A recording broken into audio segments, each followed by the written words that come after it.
video kali ini saya akan menjelaskan tentang kedaulatan pangan dan masalah impor untuk memenuhi tugas UAS dari Menariones Maharisit, SIP, MSI.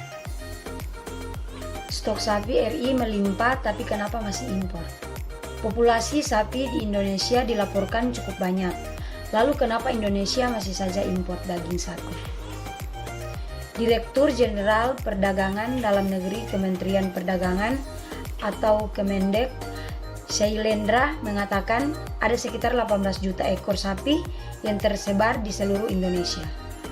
Angka itu merupakan perhitungan Direktorat Jenderal Peternakan dan Kesehatan Hewan atau PKH, Kementerian Pertanian atau Kementan. Dari angka itu, tak seluruhnya siap dipotong menjadi pasokan daging sapi. Kalau lihat angkanya, Pak Dirjen PKH, 18 juta lebih populasi kita seluruh Indonesia. Dari 18 juta beberapa yang bisa dipotong. Kalau 18 juta, mungkin 9 jutanya masih belum bisa. Kalau itu betina, mungkin separuhnya kita bisa potong. Ya, 4,5 juta ekor. Nah, perhitungan saya, bahkan 4 juta saja sapi yang saya lihat di Jawa Tengah dan di Jawa Timur itu setara dengan 700.000 ton kalau bisa siap potong. Jika 700 ton daging sapi itu bisa diperoleh seluruhnya dari sapi lokal, maka Indonesia tak perlu lagi impor. Pasalnya, berdasarkan data Badan Pusat Statistik atau BPS, kebutuhan daging nasional ialah sekitar 690.956 ton. Kalau 700 ton, ya saya mau nih Pak Joni, fekloternya diisi dengan sapi lokal sajalah. Tidak usah sapi impor, ini bagus-bagus. Sapi Limosin, sapi Brahman, itu bagus-bagus sapinya, tutur Shailendra. Sayangnya, pada kenyataannya sapi-sapi tersebut belum siap dipotong. Asisten Deputi Pengembangan Agribisnis Peternakan dan Perikanan Kementerian Koordinator Bidang Perekonomian Pujo Setio mengungkapkan, peternak tanah air sebagian besar beternak dengan cara tradisional atau konvensional, sehingga banyak sapi yang sudah siap potong namun tetap disimpan oleh peternak dan baru akan dipotong ketika dibutuhkan. Misalnya, untuk menandai anak masuk ke sekolah pada saat Idul Adha dan sebagainya. Kita punya data di atas kertas, tapi kita tidak bisa mengatakan bahwa itu semua sapi siap potong.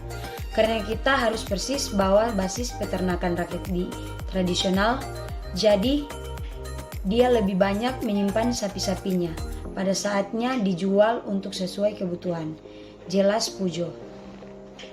Untuk mengatasi masalah tersebut, menurut Pujo diperlakukan solusi jangka panjang, yakni dengan mengajak para peternak rakyat bergabung dengan kementerian.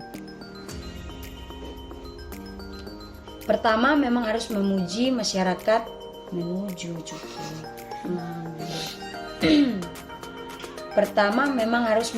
masyarakat ke arah komersialisasi.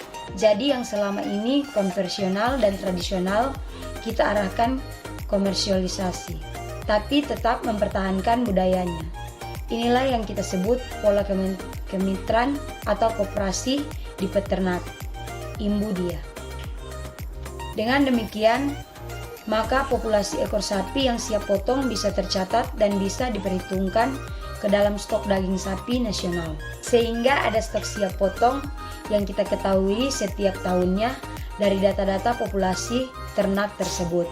Sehingga kita bisa konversi ke pasokan daging untuk 1 tahun.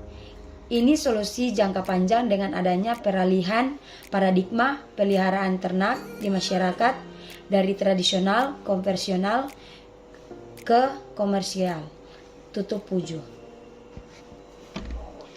Demikian video penjelasan dari saya tentang kedaulatan pangan dan masalah impor daging.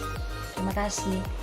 Saya informasikan kepada teman-teman yang ingin melanjutkan ke perguruan tinggi, ayo daftarkan diri Anda di Universitas Pembangunan Indonesia Manado, karena di Universitas Pembangunan Indonesia Manado memiliki beberapa fakultas salah satunya Fakultas Keperawatan.